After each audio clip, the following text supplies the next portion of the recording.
Gracias, ¿qué tal amigos? Buenas tardes. Fueron poco más de 20 horas que estuvieron en calidad de retenidos de forma ilegal los dos militares que fueron ya liberados la noche de ayer, según reportaba el ejército durante las primeras horas de esta mañana. No obstante, la liberación se ha dado sin mayores contratiempos y esta mañana los dos militares llegaron hasta las instalaciones del EQ-911 trasladados en un helicóptero. No han recibido maltratos de lo que se ha reportado. No obstante, también las autoridades del ejército y de las Fuerzas Armadas han iniciado las acciones legales respectivas para determinar responsabilidades sobre esta retención ilegal. Les contamos. La mañana de este jueves, el helicóptero M1 del ejército trajo a los dos militares que el pasado martes por la noche fueron retenidos de forma ilegal por manifestantes en la zona del Cajas, límite de las provincias de Pichincha e Imbabura y una de las zonas de mayor conflicto durante la protesta indígena. No se aceptaron las pretensiones de los manifestantes. Bueno, estaban retenidos.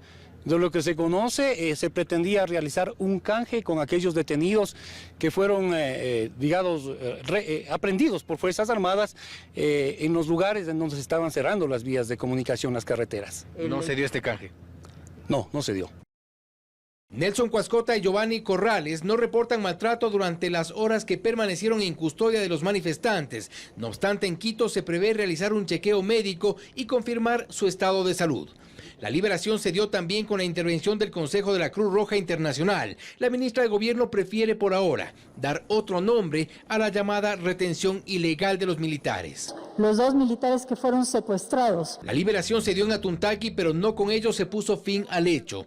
Habrá acciones legales, advierten, para determinar la identidad de los responsables del supuesto secuestro.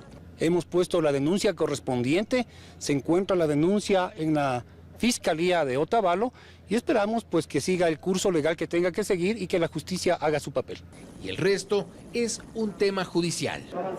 La tarde de este jueves en el Hospital Militar recibieron la visita del presidente Guillermo Lasso. Según el primer reporte médico, Nelson Cuascota y Giovanni Corrales no reportan heridas de consideración, pero sí la huella del castigo indígena aplicado durante el supuesto secuestro. Me habían agredido, puñetes y patadas y también castigos con ortiga. Se le recibió en el servicio de emergencia, también realizaron una valoración psicológica. La liberación se dio también con la intervención del Consejo de la Cruz Roja Internacional. Extraoficialmente se ha podido conocer desde la mesa chica de la CONAIE que esta organización depondrá momentáneamente las medidas de hecho, anuncio que sería oficializado en las próximas horas. Y en esa misma línea, el Frente Unitario de Trabajadores FUT adelantaba la noche del miércoles que se ha decidido dar paso a una tregua, una momentánea, a propósito del feriado, pero dejaron en claro que una vez terminados los días de asueto, volverán a reunirse para analizar retomar las medidas de hecho a escala nacional. Nosotros convocaremos a una convención nacional del Frente Unitario de Trabajadores donde analizaremos la posibilidad de declarar una huelga nacional. Desde el gobierno se insiste en la invitación que se le ha hecho a Leonidas Issa para dialogar una vez más. Y que también la ciudadanía identifique quiénes son los que quieren dialogar, quienes están extendiendo la mano y quienes quieren generar caos y problemas en el país.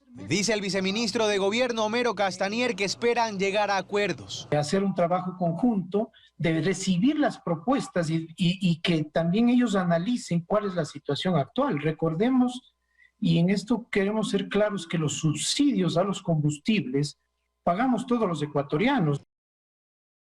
Y sobre las críticas que han surgido a propósito del viaje oficial del presidente de la República, quien regresará al país el próximo 7 de noviembre, en medio de un panorama agitado, Castanier respondió. El presidente no puede quedarse en el inmovilismo y no tomar decisiones y acciones y ejecutar las reuniones a nivel internacional. Que su ausencia momentánea no significa que al gobierno no le preocupe la inconformidad de algunos sectores, recalca. A cargo de atender las demandas y buscar una salida, está la ministra de Gobierno, aseguró, e insiste que el gobierno no se va de feriado, que hay mucho trabajo por hacer. Para nosotros no hay esa posibilidad de descanso y de seguir articulando y conversando con los diferentes sectores. Esperan llegar a entendimiento, sostiene, que hagan que esta tregua no sea solo momentánea. es el ganador de las jornadas de manifestaciones? Podrían preguntarse algunos. Definitivamente nadie, responden analistas. Primero, porque aún no hay consensos. Y segundo, porque estos 2 días de movilizaciones fue apenas un primer round. Un pulso de fuerzas, digámoslo así. En este momento están, no diría que empate, porque en realidad tampoco las manifestaciones han tenido el efecto que de ellas esperaban. Teodoro Bustamante coincide al decir que estuvimos frente a una demostración de fuerzas. Asegura que si bien el feriado y la salida del país del presidente ocasionan una tregua, no hay que olvidar la dinámica de las movilizaciones. Es una dinámica que no es inmediata, más o menos funciona como que se lanza una convocatoria y esa convocatoria va teniendo respuestas progresivas. Lo que pasará en el futuro dependerá de los movimientos políticos del gobierno y de uno en esencial: terminar de cerrar acuerdos definitivos con otros sectores, como el de la transportación. La comunicación del gobierno nos informa que todo el tiempo están negociando. Entonces parece como que fuese un proceso en que todavía las partes no han decidido que bueno, nos vamos con todo. Por ello, más allá de preguntarnos si es oportuno la salida del país del presidente, consideran que la pregunta es: ¿quién se quedará a cargo mientras él no está? Pues dicen que estos días son fundamentales. Yo supongo que, por ejemplo, la ministra de Gobierno va a quedarse a enfrentar, a dar una respuesta, y entonces eso también da un escalón más en la negociación, porque claro, tendrá que negociar ella, luego tendrá que hablar con el presidente, esto que va a decir. La paralización va a tomar tintes de negociación. La salida del país del presidente la ven también como un mensaje internacional, demostrando que la situación no es tan compleja en Ecuador como parece. Y si bien reconocen que el fantasma de octubre del 2019 nos ronda la cabeza cada vez que se habla de manifestaciones, ningún hecho es repetible, aseguran. El momento hoy es distinto y solo del presidente, de quien se quede en su ausencia y de su gobierno, dependerá que esa frágil calma sea definitiva. Pues efectivamente, las organizaciones indígenas de la SUAY decidieron dar una tregua al paro. Los manifestantes desde muy temprano se retiraron de los puntos en conflicto. Les tenemos los detalles en la siguiente nota.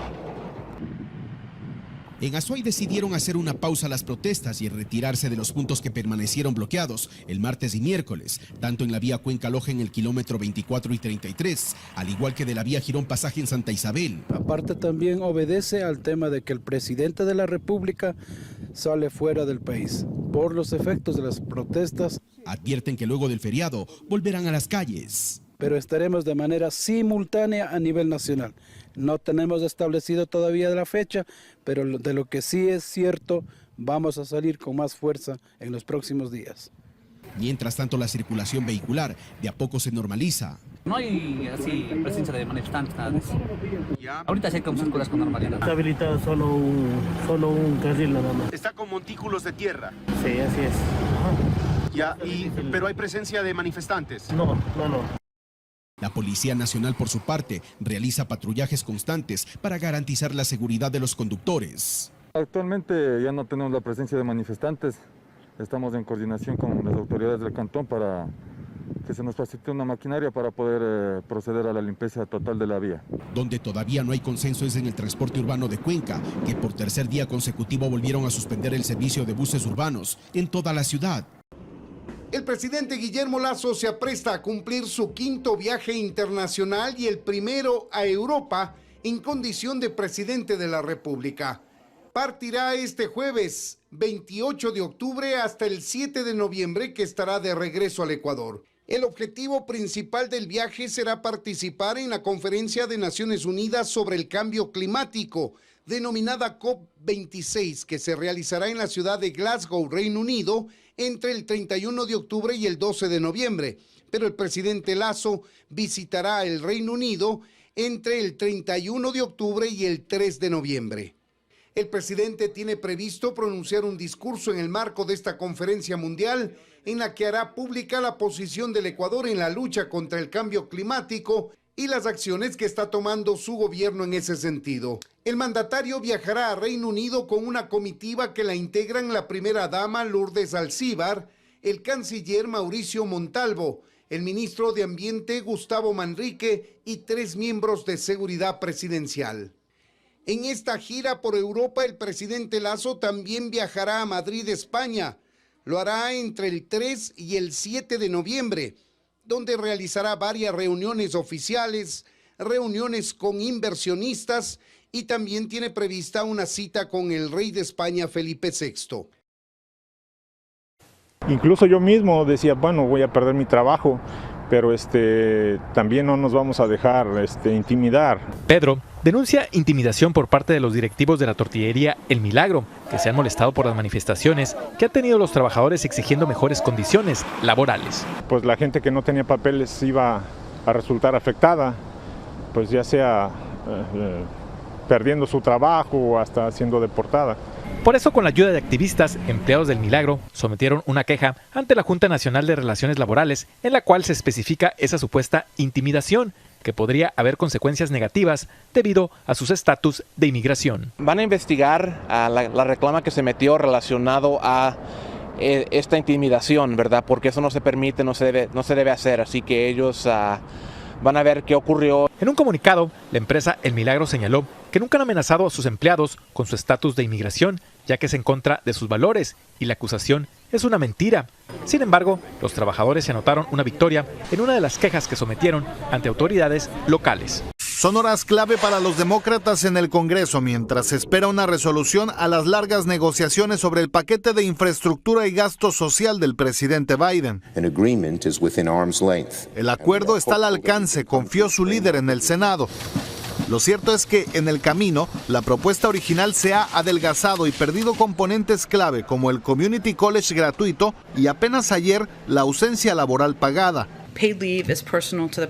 Algo que según la Casa Blanca ha sido una lucha personal del presidente. Los desacuerdos dentro del propio partido se centran en los senadores Joe Manchin y Kyrsten Sinema, quienes cuestionan el monto de los recursos y cómo serán gastados. Por ahora los demócratas siguen discutiendo una posible expansión de Medicare y el recién propuesto impuesto a los millonarios. Estas negociaciones sumamente difíciles al final producirán un producto que no necesariamente es tan grande como los demócratas querían, pero que va a invertir en las familias estadounidenses.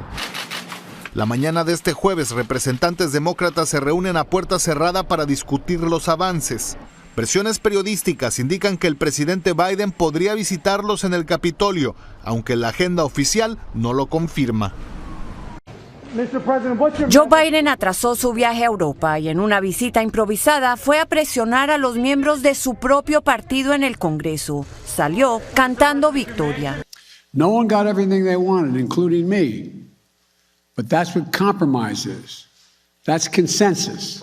Pero el consenso pareció venirse abajo como un castillo de naipes, porque docenas de legisladores demócratas se negaron a aprobar el plan de infraestructura del mandatario sin una garantía de que los senadores moderados del Senado, Joe Manchin y Kyrsten Sinema, no le harán más recortes. Me da miedo que a lo mejor no van a finalmente apoyar todo esto.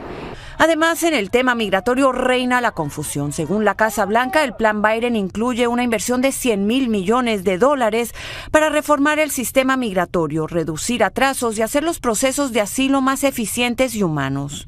Pero el borrador que presentó hoy Nancy Pelosi habla de un posible camino a la ciudadanía para 8 millones de indocumentados, legalizando a todos los que llegaron antes del 2010. Una medida que ya fue rechazada por la parlamentaria. Le estamos pidiendo a la vicepresidenta Kamala Harris que ignore a la parlamentaria. Y esto es consistente con las reglas del Senado. Además de medidas para contrarrestar el cambio climático, el plan incluye prekinder y almuerzos escolares pagos, extiende los créditos para los niños y programas de vivienda.